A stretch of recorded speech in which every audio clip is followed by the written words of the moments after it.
All right, so let's review that what you were just talking about, Dad. I found that interesting. That so when you started in the military as you call it a power man, Power production. that was you're saying that was new across the military. That was a new. Well, it's a new field. A new field. They had in the past used people out of the motor pool or something that worked on cars and trucks and stuff to fill in. But they thought they would get a specialty field, and this was the new school that they had started. Okay. I was the first class up there. Wow, I didn't know that.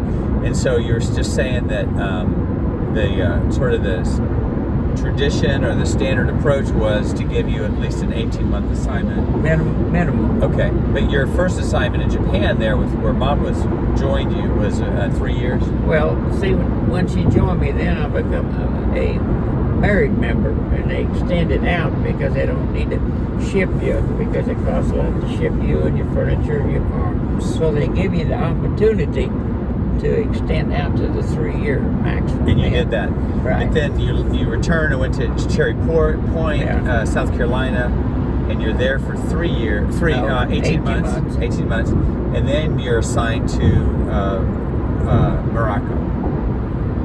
Yeah. Wasn't that interesting? We can't go from ocean to ocean, but we can go 15 miles short of it. and then go over a year later. Yeah, well, what you're saying is that in the military then you couldn't go from like one foreign country to another foreign country. No, I couldn't go from Japan to Morocco. You had to have a U.S.-based assignment. U.S. in the middle, right? Yeah, okay. So you're in Cherry Point for 18 months and then off to Morocco. Now, do you go again before Mom and get there weeks or months in advance? And so then she has to fly over. See, we sent her back to Oklahoma, her and Mike back to Oklahoma. Right. And set up housekeeping because I was told there is no dependence because they're thinking about shutting down Morocco. So now we have another assignment where you're not sure if Mom's going to join you. It was in writing that you can't take families. Okay, so you were fully expecting to be in Morocco for 1 year. Oh, not 18 months. No, single assignment, unassigned would be 1 year, see. But when I got over there, even before I signed into my squadron, this officer come up to me and says, before you sign this paperwork, we want you to get your wife over here. So, see, they told me I couldn't take it from the States, but now you get overseas, and they want you to bring your wife over. So now I went down and put in for her to come. Right. And now she's back in Oklahoma. And with Michael. And she can't drive around the city block without getting lost, right? Mom can't. Right. So now she's in Oklahoma. She goes to AAA, gets a AAA map from Tulsa to South Carolina, Charleston, South Carolina, which is where you leave your car and where she gets a plane.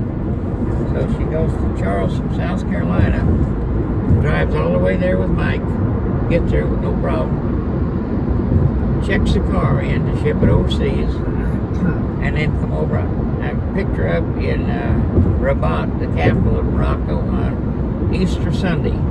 Easter Sunday, that would have been 1960, 61. Somewhere in that area, I can't remember. So we're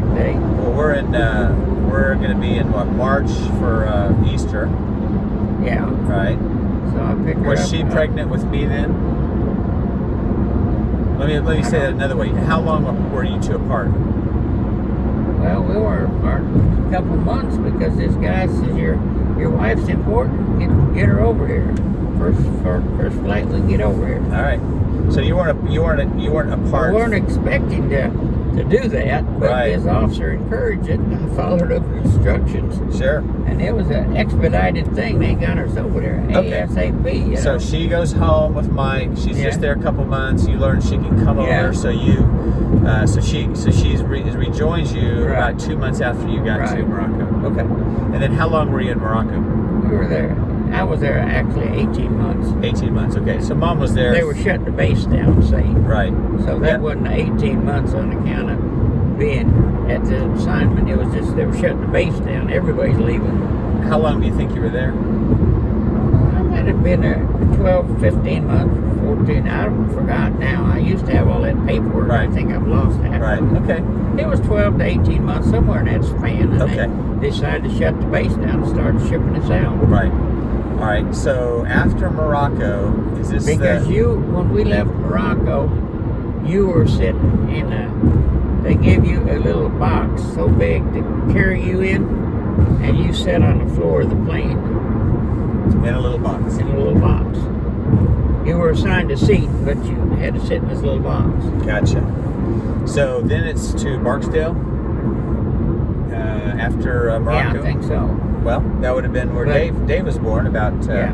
18 months after my birth, but we'd have to figure out when you left Morocco. But anyway, so then to Barksdale for how long? We were at Barksdale about 18 months again.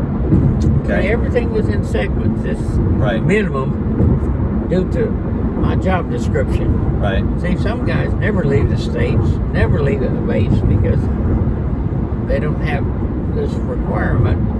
And then they've got to figure in if there's a remote assignment, they can't send you remote to remote. They got to Right. have a good assignment in between. Got to have a U.S. stop in Right. between. So, so then you're in Barksdale for 18 months. David's born, Yeah. and then Now, Barksdale was.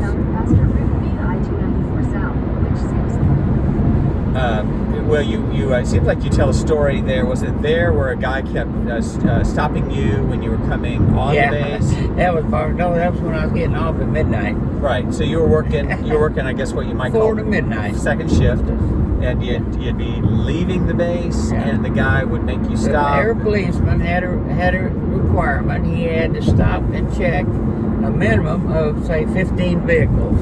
Now are you speculating on that, or do you know? Well, that's what he told me. That's what he told you. He Hey, says sorry, there- buddy, I got to stop you. He Yeah.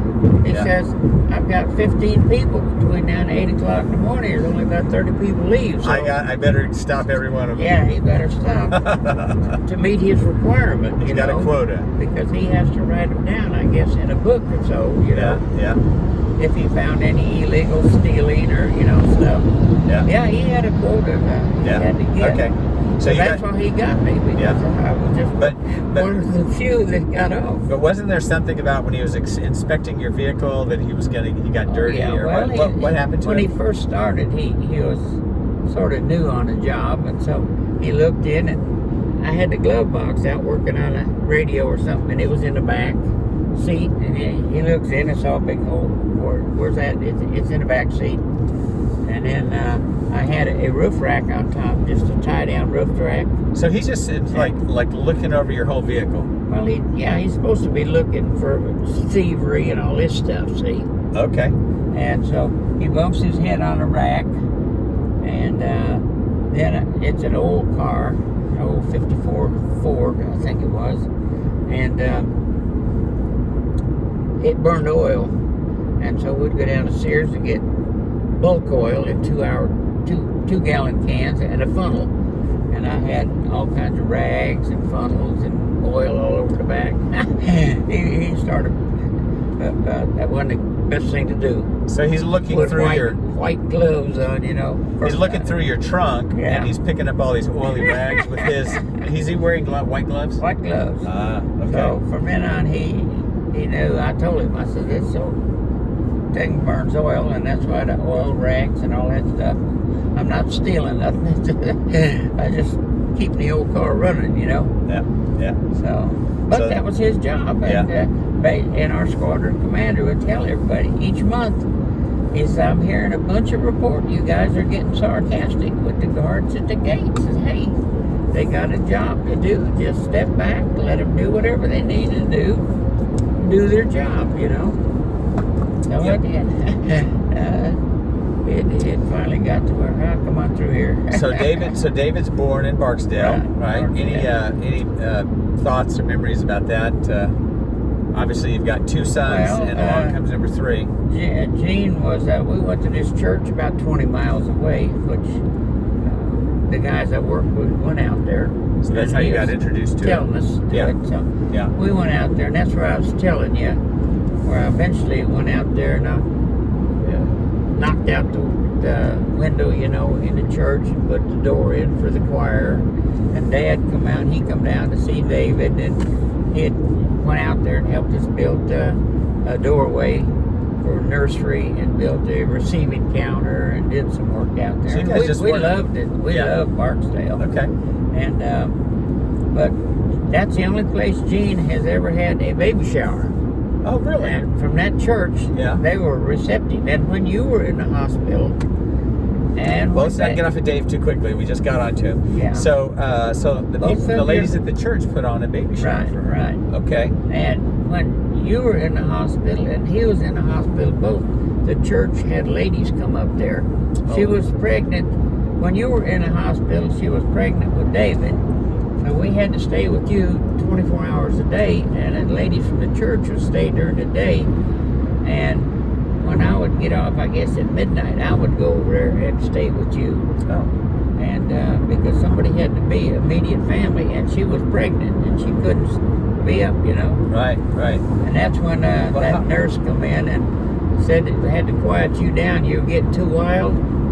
And so I just jumped in the baby bed with you to calm you down. And she come in and just cracked up laughing. I was sleeping with you in the baby bed to calm you down. I said, well, that's one way to do it. I mean, you got to do it, you know. So what can you say about why I was in the hospital? So what were they? Well, I don't know if we want to say it or not, All right. Had some problems with my plumbing. but your rear end, Yeah. your discharge area Okay. was too small. Ah. And every time you had a bowel movement, you would force the oh. skin to tear. That's And a lot of the doctor graphic. said that there was a sore down there that wouldn't heal because you keep irritating it. Right. Okay. And so he said that he could go in 15 minutes, he could square everything up, and he did. I mean, he just went in there and enlarged whatever he had to do, There's and your sore went away, and you were bouncing on the floor the next day. And he said, man, if I would have been an adult, I'd have been in an emergency room because that bottom is sore, and here I cut on it. But a kid, he said, don't mean nothing to you. You're Yeah. just bouncing on the floor, concrete floor, as if nothing happened. You know? All right. You were only in there, I think, a day and a half or 2 days at the most. But we had to stay there 24 hours a day. And so David's birth was after my operation. Right, Okay. right. So I survived, and then So that's where the ladies stayed both operations. Yeah. And baby shower and everything. sounds like. So any other memories about that church? Sounds Oh like, yeah, they had an older man there. Oh, he had about 75. Name was QP Fair, QP Fair. Okay. and he was the most gentle individual. And he was concerned about everybody. When everybody come in that church, he was there shaking your hand and telling you he's glad you're there, and if there's anything you need, he'll help you. I mean, he was just out of this world. And so QP that was Fair. the type of church that Yeah. was there. Everybody was just together. Yeah. And so that's why we drove that far, because it was such a fantastic church, and we And it met was- a lot of people out there. It was in Louisiana. Yeah. Okay. Because But it was 20-some miles from the base. Barksdale is right. Isn't it right near the? Bossier City. Isn't it right near Texas? Well, no, it's over.